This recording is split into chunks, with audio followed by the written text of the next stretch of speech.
আল্লাহর ওলি বায়েজিদ বুস্তামি রহমাতুল্লাহ আলাইহি তিনি একটা পদক্ষেপ নিলেন। একবার একজন চরিত্রহীনা মহিলাকে তিনি আল্লাহর পথে দাঁড় করাবেন। সুবহানাল্লাহ বলেন।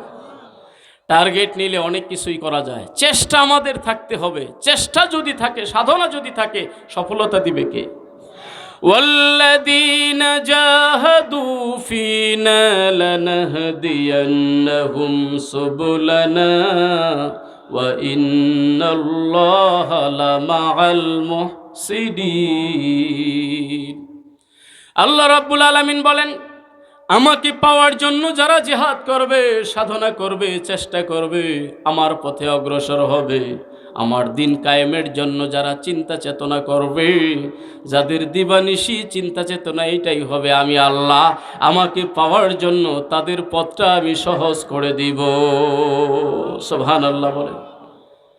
আজকের এই ঝাপা ইসালে সব মাহফিলে আপনারা আসার জন্য নিয়ত ছিল কি ছিল না? কথা বলেন, নিয়ত ছিল কি না? আপনি চেষ্টা করেছেন, নিয়ত করেছেন, আল্লাহ আপনাকে তৌফিক দিয়েছে। যে ভাই মনে করেছে যে মাইকের আওয়াজ তো কম না, আমি বাসা থেকেই শুনবো, আমি একটু চাও খাবো শুনবো, ওই চানাচুর খাবো শুনবো, রাস্তায় ঘুরবো আর শুনবো, তিনিও শুনতেছে। ওনার শোনা আর আপনি এই প্যান্ডেলের নিচে শুনে বসা তফাৎ আছে না নাই? কথা বলেন, আছে না নাই? এই মুহূর্তে আপনার মনের যে পরিবর্তন, কোরআনের আয়াত শোনার কারণে আপনার ভিতরে যে জজবা তৈরি হয়ে গেছে, আপনার ভিতরে যে মন মানসিকতা তৈরি হয়ে গেছে, ওই দূরে থেকে মাইকের আওয়াজ শুনে ওনার ভিতরে কিন্তু এমন জজবা তৈরি হয় নাই। কারণ কোরআন সুন্নাহর বাগানের একটা তাসির, একটা প্রভাব, এটার একটা এফেক্ট, এটার একটা ফল আছে না নাই? কথা বলেন, আছে না নাই? এই জায়গায় যে মজাটা পাবেন, এই জায়গায় বসে যে সওয়াবটা পাবেন, বাহির থেকে সেটা পাওয়া যাবে? কথা বলেন, পাওয়া যাবে? তা আমার ভাইয়েরা, আমাদেরকে চেষ্টা করতে হবে। আমার যুবক ভাইয়েরা, আমি আমাকেও কন্ট্রোল করব, আমি নিজে মুত্তাকি হব, নিজে আল্লাহর ভয় ভিতরে ঢুকাবো, পাশাপাশি আমার বন্ধুকে আমি দাওয়াত করব, বন্ধুরে শরীরে রক্ত তো আছে, টকবক করতেছে, যা ইচ্ছা তাই করা যায়, বড় মানো না, ছোট মানো না, আলেম ওলামা মানো না, আল্লাহর ওলি মানো না, যার তার সাথে বেয়াদবি করো, তোমার জিহ্বাটাকে টেনে ধরো, এখন লাগামহীন হইও না, এই জীবনের কিন্তু একটা শেষ আছে। দাওয়াত দেওয়া যাবে না? ও আমার যুবক ভাইয়েরা, দেওয়া যাবে না? তুমি যদি নামাজি হও, তোমার পাশের বন্ধুকেও একটা টাইম দিয়ে দিবা, বন্ধু আমি কিন্তু ফজরের আজান হওয়ার সাথে সাথে তোমার মোবাইলে কল দিব। সুবহানাল্লাহ বলেন, সুবহানাল্লাহ বলেন। এই যুগে মানুষকে দাওয়াত দেওয়া আরো সহজ। আগে দেখতাম মুরব্বীরা গ্রামে আজান হওয়া মাত্র একজন ঘুরে ঘুরে ঘুরে ঘুরে সারা গ্রাম হেঁটে বেড়াইতো। কথা বলেন, ঢাকাতেও, এই ঢাকাতেও রাজধানীর শহরে আমার বেশ 3-4 জন মুসল্লি আছে, আজান হওয়া মাত্র প্রত্যেকের দরজায় দরজায় গিয়ে গিয়ে ডাকতেছে তারা, বিল্ডিং ঘর দরজা, কে শুনে কে শুনে না, কিন্তু না শুনুক, উনি যে এই যে দাওয়াতি কাজটা করতেছে, ডাক দিতেছে, এর জন্য সওয়াব উনি পাবে কি পাবে না? কথা বলেন। ওমান আহসানু কাওলাম মিম্মান দাআ ইলাল্লাহ ওয়া আমিলা সালিহা ওয়া ক্বালা ইন্নানি মিনাল মুসলিমিন। জোরে বলেন আল্লাহু আকবার। ওই ব্যক্তির চাইতে আর উত্তম কথা কার কথা হতে পারে যে মানুষকে আল্লাহর দিকে ডাক দেয়? সুবহানাল্লাহ বলেন। তা আপনাদেরকে কিছু কথা আমি বলে যাই, যেগুলো আমল করলে আমরা নাজাত পাবো ইনশাআল্লাহ। আর আমাদের বলার পিছনে লাভটা কি? আদাল্লু আলাল খায়রি কাফাইলি।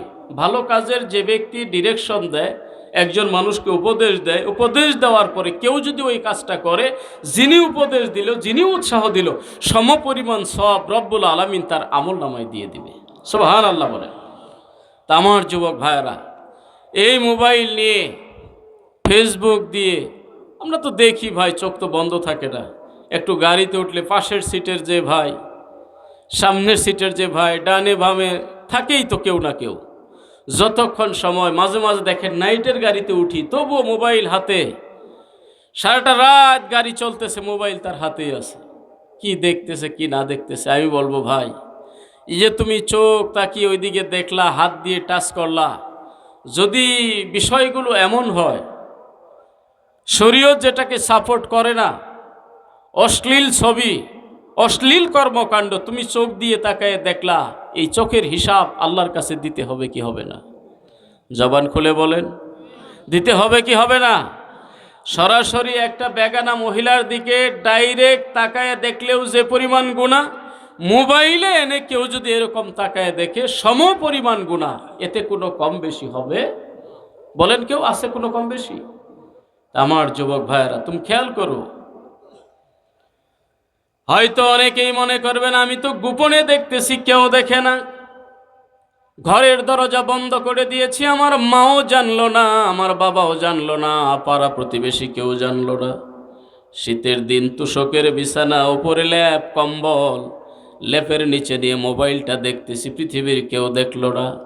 আমি বলবো ভাই রে, তোমার চিন্তা চেতনা, তোমার ধারণা ঠিক আছে, কিন্তু তুমি এমন একজনকে ফাঁকি দিতে পারবা না যিনি একটা সেকেন্ডের জন্য ঘুমায় না। আল্লাহ কি ঘুমায়? আল্লাহু লা ইলাহা ইল্লা হুয়াল হাইয়ুল কাইয়্যুম লা তাখুযুহু সিনাতু ওয়ালা নাওম। আল্লাহু আকবার। তুমি কাকে ফাঁকি দিতে চাও রে ভাই? তুমি যদি ওই 7 সমুদ্রের নিচেও কোনো মেশিন দিয়ে, কোনো আধুনিক যন্ত্র যদি আবিষ্কার হয়, নিচে চলে গিয়ে অপকর্ম করবে, সেই 7 সমুদ্রের তলদেশের খবর পর্যন্ত আমার আল্লাহ তাআলা জানে। কথা কোন ডাক কিনা? আপনাদের খেদমতে আরজ করতে চাই, বিশেষ করে আমার যুবক ভাইয়ারা, মোবাইল দিয়ে ইচ্ছা করলে তুমি এই অশ্লীল কাজকর্মগুলো ছেড়ে দিতে পারো। সময় যদি দিতেই হয়, মোবাইলের মাধ্যমে কোরআনটা ডাউনলোড করে সেখানে ঢোকাও। কোরআনুল কারীমের অ্যাপস পাওয়া যায়, অনুবাদ সহ পাওয়া যায়, তাফসির সহ পাওয়া যায়। তুমি আগে তেলাওয়াতটা দেখে দেখে পড়ো, বাংলা উচ্চারণ সহ পাওয়া যায়। না হয় কিছুদিন ভুল হলো, তুমি শিখতে থাকো, চেষ্টা করো। কোরআন এমন একটা সাবজেক্ট, এটার সাথে সম্পৃক্ত হওয়ার কারণে এর প্রতি একটা প্রেম তৈরি হয়ে যাবে। তুমি নিজের থেকে একদিন মসজিদের মুয়াজ্জিন সাহেব, ইমাম সাহেব, হুজুরকে বলতে বাধ্য হয়ে যাবা, হুজুর মোবাইলের বাংলা কোরআন শরীফ আর পড়তে ভালো লাগে না, আমাকে আসল কোরআনুল কারীম আরবি কোরআনটাই আমাকে পড়াইয়া দাও। ঠিক না ভাই? একটা জিনিস দেখতে দেখতেও তো ওটার প্রতি একটা মহব্বত তৈরি হয়ে যায়। কথা বলেন ঠিক কিনা? তা আমি বলবো ভাই রে, যে হাত দিয়ে তুমি টাচ করো ঘন্টার পর ঘন্টা, এই হাত আল্লাহর কাছে কাল কিয়ামতের ময়দানে বেবিচারী হাত হিসাবে উঠবে। যেই চোখ দিয়ে তুমি সেই দিকে তাকিয়ে থাকো ঘন্টার পর ঘন্টা, পৃথিবীর কেউ জানে না এমন কিছু মনে করি ওরা। আল্লাহ রাব্বুল আলামিন ডকুমেন্টস হিসাবে, দলিল হিসাবে তোমার আমার কাদের ভিতরে সম্মানিত 2 জন ফেরেশতা রেখে দিয়েছে। তারা কিন্তু তোমার গোপন কর্মকাণ্ডগুলো, আমার গোপন কর্মকাণ্ডগুলো আল্লাহ পাকের কুদরতি ক্যামেরার মধ্যে ভিডিও করতেছে। কাল কিয়ামতের ময়দানে তা ফাঁস করে দিবে। কথা কোন ঠিক কিনা? اليوم نختم على أفواههم وتكلمنا أيديهم وتشهد أرجلهم بما كانوا يكسبون। আওয়াজ বলেন ঠিক কিনা? আল্লাহ বলেন আমি তোমার মুখটা আটকাইয়া দিব। আজকের যে মুখ দিয়ে কত সলচাতুরির কথা বলতেছি, এমনও মানুষ এই পৃথিবীতে আছে, সারা দিন যদি 100 কথা বলে এর মধ্যে 80টাই মিথ্যা বলে। আছে না নাই? কথা কোন আছে না নাই? কাজে অকাজে, দরকারে, বিনা প্রয়োজনে, ইচ্ছা করে অনিচ্ছায়, এমনি শুধু মিথ্যা আর মিথ্যা। আছে না নাই? বাজে কথা, শুধু মিথ্যা, হাসতে হাসতেও মিথ্যা কথা বলে। কথা কর না? আরেকজন মানুষকে মজা দেওয়ার জন্য মিথ্যা কথা বলে। সবচাইতে আশ্চর্যের ব্যাপার হলো, নাম বলি না ভাই কাউকে, এটা আমি আমার দিকে করেই বলি, আমি মজাইতে যাইয়া, ওয়াজ করতে যাই, আমি বক্তা, আমিও ওয়াজের মধ্যে মিথ্যা বলতেছি। কথা কর, আছে না নাই? নাম শুনলে বহু লোক হয়, বহু ইন্টারন্যাশনাল একবারে লেকচারার, কিন্তু মিথ্যা কি হাতে নাতে ধরা পড়তেছে মিথ্যা বলে। নাউজুবিল্লাহ বলেন। আবার সরিও বলতেছে, আবার বড় বড় আল্লামা হয়ে যাইতেছে। কথা বলেন ঠিক কিনা? ওরা আবার মানুষকে ধরার জন্য একটা ভুল পাইলে যাস কোথায়? 1 ঘন্টা ওয়াজ করলে এর মধ্যে 2-আধা ঘন্টা 20 মিনিট থাকে মিথ্যা লেকচার। চিল্লায় বলেন নাউজুবিল্লাহ। তো মানুষ যাবে কোথায়? মিথ্যা হলো সকল পাপের মূল। কথা বলেন ঠিক কিনা? এখন কৌতুক করতে যাইয়াও যদি কেউ মিথ্যা কথা বলে, এটার পাপ আছে না নাই? পাপ আছে না নাই? সেটারে যদি আবার নাম দেওয়া হয় ইসলামী কৌতুক, নাউজুবিল্লাহ বলেন। কৌতুক করে মিথ্যা বলতেছে, আবার ইসলামী কৌতুক। ইসলামী কৌতুক আবার কোনটা? সত্য একটা বিষয়কে যদি আপনি হাসি দিয়ে মজা দিয়ে বলে, এটা না মেনে নেওয়া যায় ইসলামী কৌতুক, যেটার সঙ্গে বাস্তবতার কোনো মিল নাই। অযথা একটা ফোন কানে নিয়ে অমুকের কাছে কথা কর না, অযথা যার সঙ্গে আমি কথা বলতেছি, যোগাযোগ নাই, কিচ্ছু নাই, কানে নিয়ে হেলো বলে কথা বলতেছে, আবার ইসলামী কৌতুক নাম দিতেছে। চিল্লায়ে বলেন নাউজুবিল্লাহ। তা আপনাদের খেদমতে আরজ করতে চাই, মিথ্যা থেকে আমাদেরকে দূরে আসতে হবে। তা না হলে এই জবান থেকে যতগুলো কথা বের হবে, প্রত্যেকটা কথা কিন্তু আল্লাহর কাছে হিসাব দিতে হবে। কথা বলেন ঠিক কিনা? তো আমার যুবক ভাইয়েরা, এক বন্ধু আর এক বন্ধুর সঙ্গে কোনো প্রয়োজন নাই।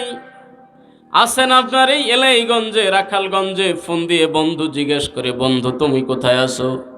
যুবক একেবারে দিব্যি মিথ্যা কথা বলতেছে, আমি সিলেটে আছি। কথা কর, আসেনি এমন? আছে আপনার এলাকায়? অথচ মিথ্যাটা কোনো দরকারই নাই। যদি এমন হয়তো খুব জরুরি, আমার জীবন মরণ একটা প্রশ্ন, সেখানে আমি মিথ্যাটা বললে বেঁচে যাই, তবু না হয় মেনে নিতাম। আমার জীবন বাঁচানো ফরজ হয়ে গেছে, হুজুর মিথ্যাটা বলে ফেলছি, তবু না হয় মেনে নিতাম। এটার জন্য যে গুনাহ হবে না সেটা বলছি না, কিন্তু অনর্থক বন্ধুর সামনে একটু হাইলাইট হওয়ার জন্য, বন্ধু তুমি কোথায় আছো?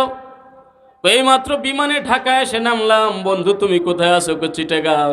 খবর নিয়ে শোনা গেল বন্ধু ঘরের মধ্যে লেপ মুড়ি দিয়ে ঘুমাইতেছে।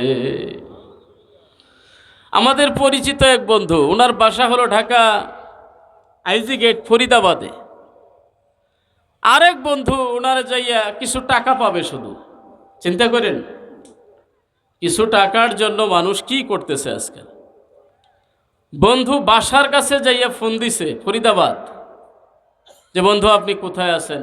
ওনার পরিচিত নাম্বার তো দেখার পর বলছে, বন্ধু আমি তো আছি সদরঘাটে। কোথায় আছে? গল্প করতেছি না, বাস্তব একটা কথা বলতেছি। নাম বললাম না, নাম বললে সমস্যা, অনেকে চিনে ফেলবেন, খুব হাইলাইট মানুষ। বন্ধু তুমি কোথায় আছো? আমার কিছু লেনদেন ছিল। হ বন্ধু আমার তো মনে আছে, কিন্তু ভাই আমি যে এখন সদরঘাট এসে পড়ছি। তো উনি ভাবছে সদরঘাট আছে, অসুবিধা নাই। বন্ধু তো ফোনে জিজ্ঞাসা করছে, কিন্তু বন্ধু যে ওনার বাসার নিচে, এটা বন্ধু বুঝতে পারে নাই। ওনার বাসার নিচে ফলের দোকানে দাঁড়িয়ে কথা বলতেছে। আর ওই বন্ধু উপরের বন্ধু মনে করছে, বন্ধুরে তো বলছি আমি সদরঘাট, তো আর ও আসবে না। 2 মিনিট পরে বাজারের ব্যাগটা নিয়ে উনি নামতেছে সিঁড়ি দিয়ে নামার এই বন্ধুর সাথে দেখা। ইয়া আল্লাহ বন্ধু, এই নি তুমি সদরঘাট? জবাব আছে? কথা বলেন। চুরি 10 দিন, একদিন না একদিন ধরা আছে না নাই? কথা বলেন, আছে না নাই? ওই মুহূর্তে মুখটা কেমনে দেখাইতেছে বন্ধুর সামনে। আবার দেখেন, এক মিথ্যাকে সাপোর্ট করতে যাইয়া কত মিথ্যা। তো বন্ধু ঘুম থেকে উঠেই ফোনটা ধরছি, তো মাথা ঠিক ছিল না, কি বলবো, কি বলতে কি বলে ফেলেছি। নাউজুবিল্লাহ বলে। কত বাবা বাড়িতে বসে, আমরা তো ঘরের মধ্যে মিথ্যা লালন পালন করি। আমাদের ঘর থেকে যে ছেলে মেয়ে জন্ম নিবে তারা কেমন হবে? বাড়িতে বসে আছে, কেউ টাকা পাওনা থাকলে এসে ডাক দিলে তুমি যাই বলো যে বাবা বাড়িতে নাই। শিশুও সত্য কথাই বলে দিচ্ছে, ঘর থেকে বের হয়ে এসে বলে, আঙ্কেল আমার আব্বা বলছে আব্বা বাড়িতে নাই। বুঝতে পারছেন ব্যাপারটা? আব্বা বলছে আব্বা বাড়িতে নাই। এই বন্ধু কি বুঝতে বাকি রয়েছে? না, ছেলে সত্য কথাই বলছে, ওর বাবাই বলছে বাবা বাড়িতে নাই। নাউজুবিল্লাহ বলেন, নাউজুবিল্লাহ বলেন। সম্মানিত হাজিরিন, মিথ্যা কথা মুখ দিয়ে বলা যাবে? আমরা হাসতে হাসতে একটু মজাইতে যাইয়া কথাটা, কত মিথ্যা কথা যে বলে ফেলতেছি। আল্লাহ এ থেকে আমাদেরকে হেফাজত করুক, সকলে বলি আমিন। ও আমার যুবক ভাইয়ারা, তোমার প্রত্যেকটা কাজকর্মের জন্য আল্লাহর কাছে হিসাব দিতে হবে।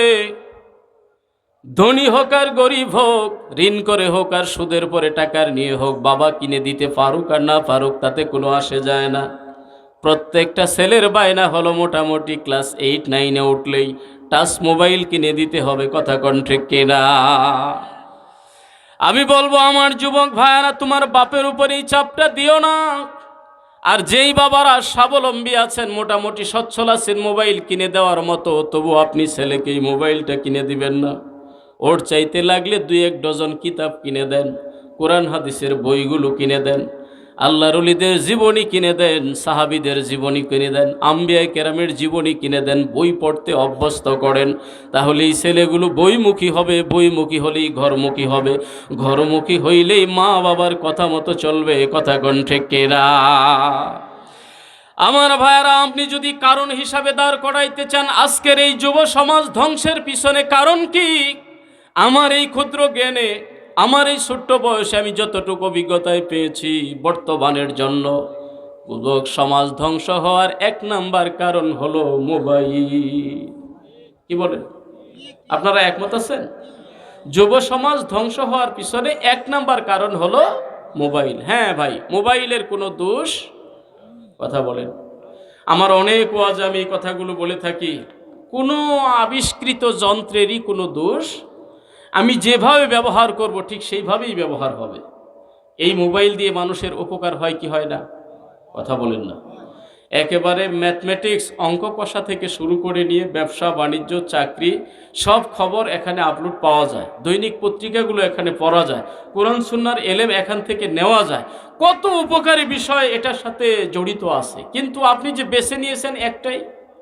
কথা বলেন ভাই, আপনি তো বেছে নিয়েছেন একটাই, ভাবতেছেন এর মধ্যেই দুনিয়া, এর মধ্যেই শান্তি, এর মধ্যেই রং তামাশা। কিন্তু আমার ভাই, যদি হায়াতটা ফুরিয়ে যায়, যদি চোখটা বন্ধ হয়ে যায়, এই যে এখন আজকে রাতে ঘুমাবো, তুমি মোবাইলটা টিপতে টিপতে ঘুমাইলা, কোরআনের দুইটা আয়াত তিলাওয়াত করতে করতে ঘুমায় যাও, একটা আয়াত যদি তোমার চোখে পড়ে, সেখানে যদি একটা অক্ষর তুমি তিলাওয়াত করে ফেলো, আমল নামায় 10টা সওয়াব লেখা হয়ে গেল। সুবহানাল্লাহ বলেন। কোরআনের শরীফে এই অ্যাপসটা চালু করার পরেই যদি তুমি বলো আলিফ লাম মিম, একটু সময় চোখটা তাকায়ে পড়ে ফেলেছো, আমল নামায় সাথে সাথে 30টা সওয়াব লেখা হয়ে গেছে। একটু শুধু মন দিয়ে তাকাইছো সেদিকে, আর এমনও ছবি মোবাইলে আছে, একটু তুমি মনোযোগ দিয়ে তাকাইছো, কবিরা গুনাহ, বেবিচারের গুনাহ তোমার আমল নামায় সাথে সাথে লেখা হয়ে গেছে। কথা বলেন ঠিক কিনা?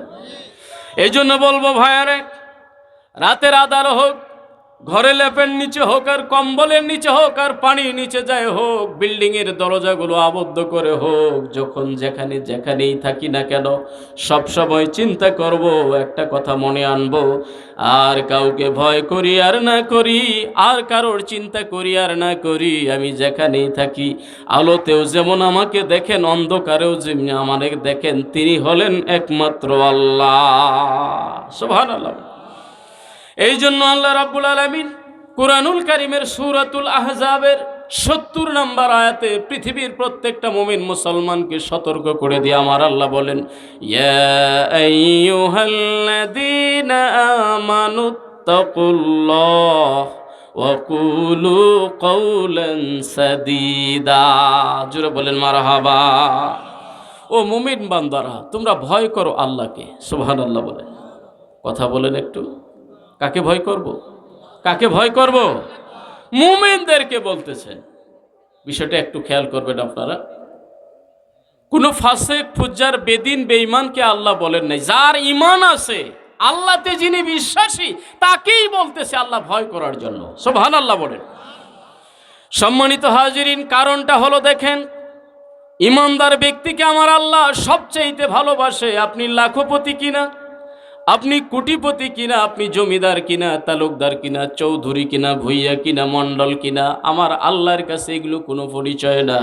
আল্লাহর কাছে ওই ব্যক্তি হলো পরিচিত ব্যক্তি, যেই ব্যক্তিটা হলো ইমানদার। আমার আল্লাহ, আল্লাহ রাসূলের প্রতি ঈমান এনেছে। চিল্লায়ে বলেন ঠিক কিনা?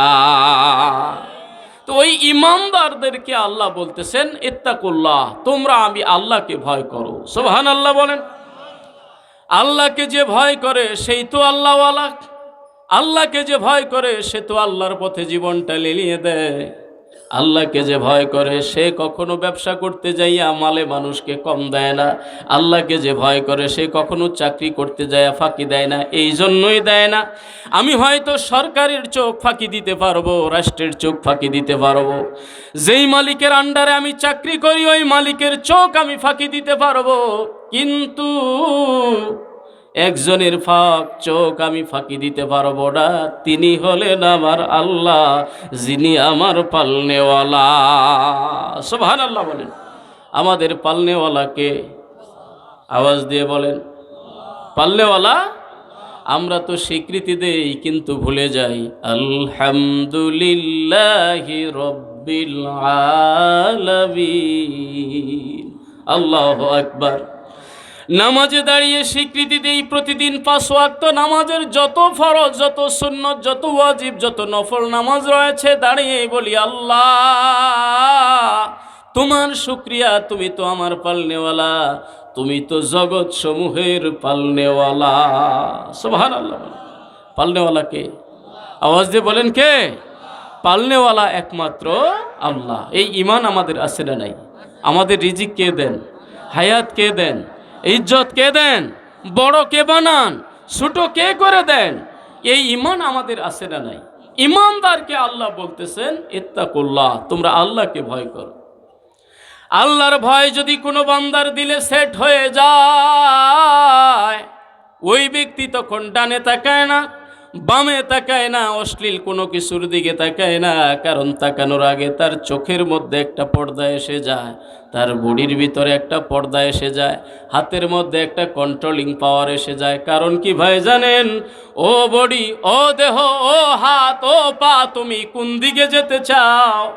তো নফস, তুমি কোন দিকে দৌড় দিতে চাও? দৌড় দিলেও কাজ হবে না, আমার মাওলা আমাকে দেখতেছে। কি বলেন ভাই? ও আমার জাপার যুবক ভাইরা, মাওলা কি দেখে না? আজান হলে তুমি যাবে মসজিদে, তুমি কানের মধ্যে ইয়ারফোনটা লাগায় রাখলে, আজানের জবাব দেওয়া নাই, মসজিদে যাওয়া নাই, বাবার টাকা পায়া মোবাইলটা কানে লাগাইলা, যাইতেছে উল্টা দিকে।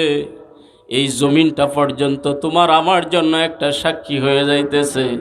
আজান শোনা মাত্র যেই ছেলেটা দৌড় দিয়ে মসজিদে যায়, ওই জায়গা থেকে মসজিদ পর্যন্ত, বাড়ি থেকে মসজিদ পর্যন্ত জমিনের উপরে কদম রাখতে যতগুলো কদম পড়েছে, ততগুলো সাক্ষী আল্লাহর দরবারে ওই জমিনটা হয়ে যাবে।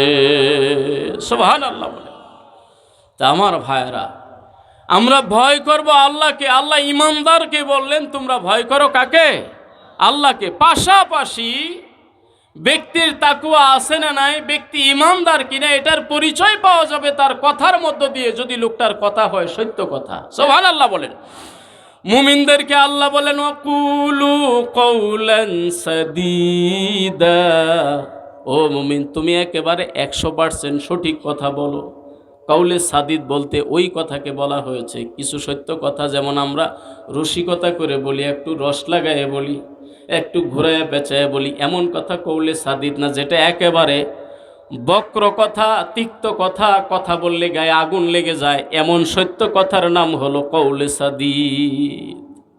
কিছু সত্য কথা আছে না?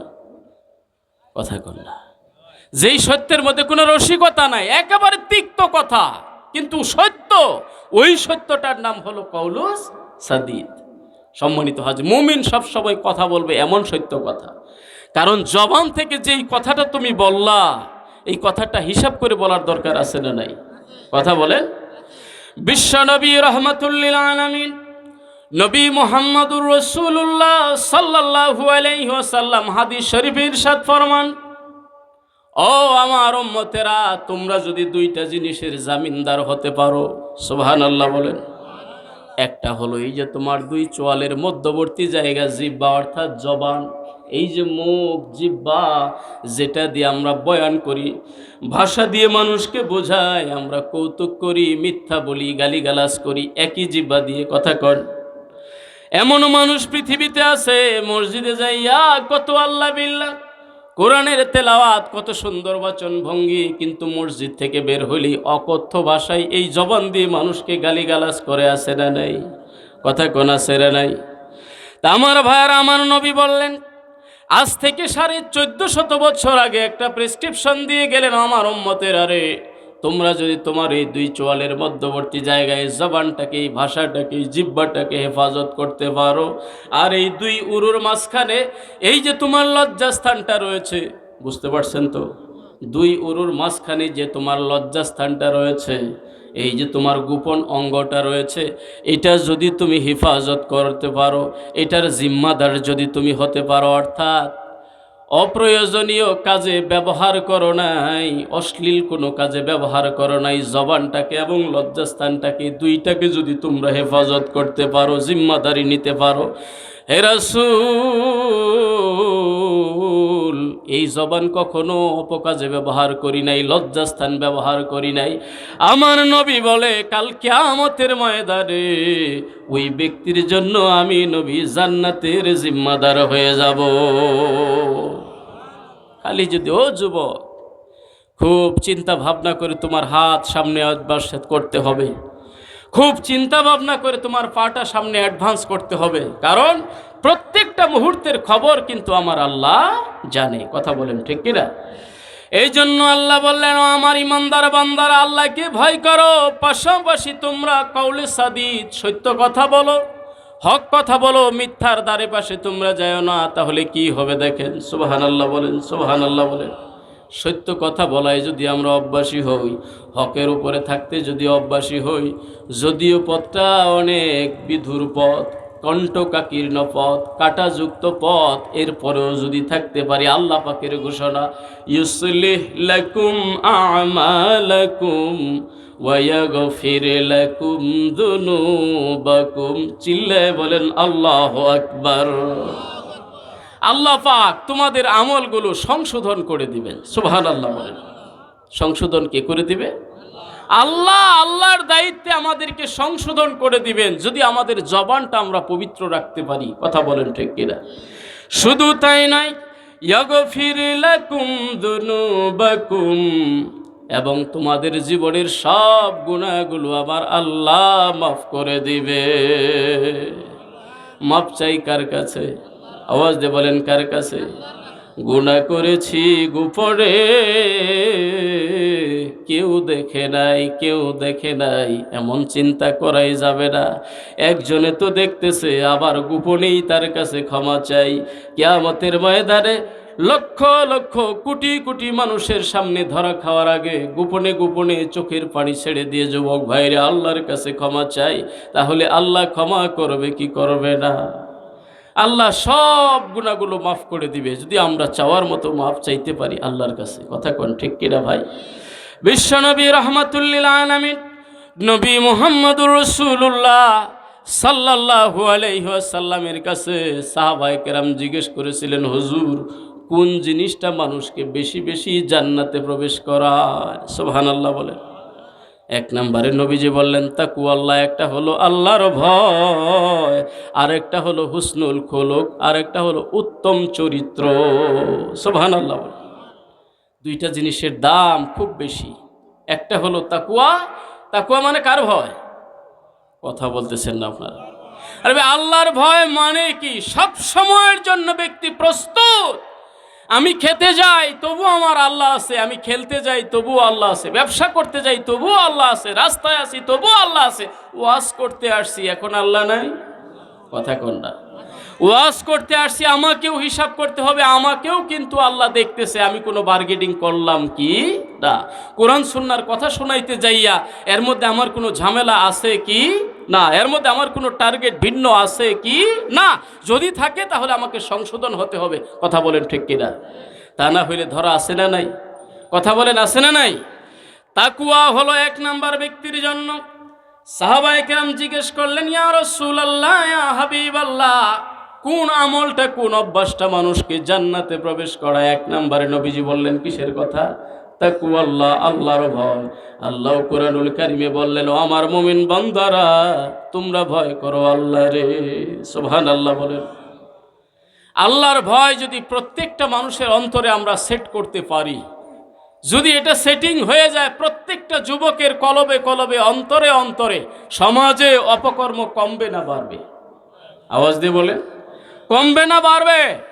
অনেকাংশেই কমে যাবে যদি দিলে আল্লাহর ভয়টা আমরা প্রবেশ করাই দিতে পারি। কথা বলেন ঠিক কিনা? আল্লাহর ওলি বায়েজিদ বুস্তামি রহমাতুল্লাহ আলাইহি তিনি একটা পদক্ষেপ নিলেন। একবার একজন চরিত্রহীনা মহিলাকে তিনি আল্লাহর পথে দাঁড় করাবেন। সুবহানাল্লাহ বলেন। টার্গেট নিলে অনেক কিছুই করা যায়, চেষ্টা আমাদের থাকতে হবে। চেষ্টা যদি থাকে, সাধনা যদি থাকে, সফলতা দিবে কে? ওয়াল্লাযীনা জাহাদু ফীনা ইন্না লানাহদিয়ান্নাহুম সুবুলানা ওয়া ইন্নাল্লাহা লামাআল মুহসিনিন। আল্লাহ রাব্বুল আলামিন বলেন, আমাকে পাওয়ার জন্য যারা জিহাদ করবে, সাধনা করবে, চেষ্টা করবে, আমার পথে অগ্রসর হবে, আমার দিন কায়েমের জন্য যারা চিন্তা চেতনা করবে, যাদের দিবানিশি চিন্তা চেতনা এইটাই হবে, আমি আল্লাহ আমাকে পাওয়ার জন্য তাদের পথটা আমি সহজ করে দিব। সুবহানাল্লাহ বলেন। আজকের এই ঝাপা ইসালে সব মাহফিলে আপনারা আসার জন্য নিয়ত ছিল কি ছিল না? কথা বলেন, নিয়ত ছিল কি না? আপনি চেষ্টা করেছেন, নিয়ত করেছেন, আল্লাহ আপনাকে তৌফিক দিয়েছে। যে ভাই মনে করেছে যে মাইকের আওয়াজ তো কম না, আমি বাসা থেকেই শুনবো, আমি একটু চাও খাবো শুনবো, ওই চানাচুর খাবো শুনবো, রাস্তায় ঘুরবো আর শুনবো, তিনিও শুনতেছে, ওনার শোনা আর আপনি এই প্যান্ডেলের নিচে শুনে বসা তফাৎ আছে না নাই? কথা বলেন, আছে না নাই? এই মুহূর্তে আপনার মনের যে পরিবর্তন, কোরআনের আয়াত শোনার কারণে আপনার ভিতরে যে জজবা তৈরি হয়ে গেছে, আপনার ভিতরে যে মন মানসিকতা তৈরি হয়ে গেছে, ওই দূরে থেকে মাইকের আওয়াজ শুনে ওনার ভিতরে কিন্তু এমন জজবা তৈরি হয় নাই। কারণ কোরআন সুন্নাহর বাগানের একটা তাসির, একটা প্রভাব, এটার একটা এফেক্ট, এটার একটা ফল আছে না নাই? কথা বলেন, আছে না নাই? এই জায়গায় যে মজাটা পাবেন, এই জায়গায় বসে যে সওয়াবটা পাবেন, বাহির থেকে সেটা পাওয়া যাবে? কথা বলেন, পাওয়া যাবে? তা আমার ভাইয়েরা, আমাদেরকে চেষ্টা করতে হবে, আমার যুবক ভাইয়েরা, আমি আমাকেও কন্ট্রোল করব, আমি নিজে মুত্তাকি হব, নিজে আল্লাহর ভয় ভিতরে ঢুকাবো, পাশাপাশি আমার বন্ধুকে আমি দাওয়াত করব, বন্ধুরে শরীরে রক্ত তো আছে, টকবক করতেছে, যা ইচ্ছা তাই করা যায়, বড় মানো না, ছোট মানো না, আলেম ওলামা মানো না, আল্লাহর ওলি মানো না, যার তার সাথে বেয়াদবি করো, তোমার জিহ্বাটাকে টেনে ধরো, এখন লাগামহীন হইও না, এই জীবনের কিন্তু একটা শেষ আছে। দাওয়াত দেওয়া যাবে না? ও আমার যুবক ভাইয়েরা, দেওয়া যাবে না? তুমি যদি নামাজি হও, তোমার পাশের বন্ধুকেও একটা টাইম দিয়ে দিবা, বন্ধু আমি কিন্তু ফজরের আজান হওয়ার সাথে সাথে তোমার মোবাইলে কল দিব। সুবহানাল্লাহ বলেন, সুবহানাল্লাহ বলেন। এই যুগে মানুষকে দাওয়াত দেওয়া আরো সহজ। আগে দেখতাম মুরব্বীরা গ্রামে আজান হওয়া মাত্র একজন ঘুরে ঘুরে ঘুরে ঘুরে সারা গ্রাম হেঁটে বেড়াইতো। কথা বলেন, ঢাকাতেও, এই ঢাকাতেও রাজধানীর শহরে আমার বেশ ৩-৪ জন মুসল্লি আছে, আজান হওয়া মাত্র প্রত্যেকের দরজায় দরজায় গিয়ে গিয়ে ডাকতেছে তারা, বিল্ডিং ঘর দরজা, কে শুনে কে শুনে না, কিন্তু না শুনুক, উনি যে এই যে দাওয়াতি কাজটা করতেছে, ডাক দিতেছে, এর জন্য সওয়াব উনি পাবে কি পাবে না? কথা বলেন। ওমান আহসানু কাওলাম মিম্মান দাআ ইলাল্লাহ ওয়া আমিলা সালিহা ওয়া ক্বালা ইন্নানি মিনাল মুসলিমিন। জোরে বলেন আল্লাহু আকবার। ওই ব্যক্তির চাইতে আর উত্তম কথা কার কথা হতে পারে যে মানুষকে আল্লাহর দিকে ডাক দেয়? সুবহানাল্লাহ বলেন।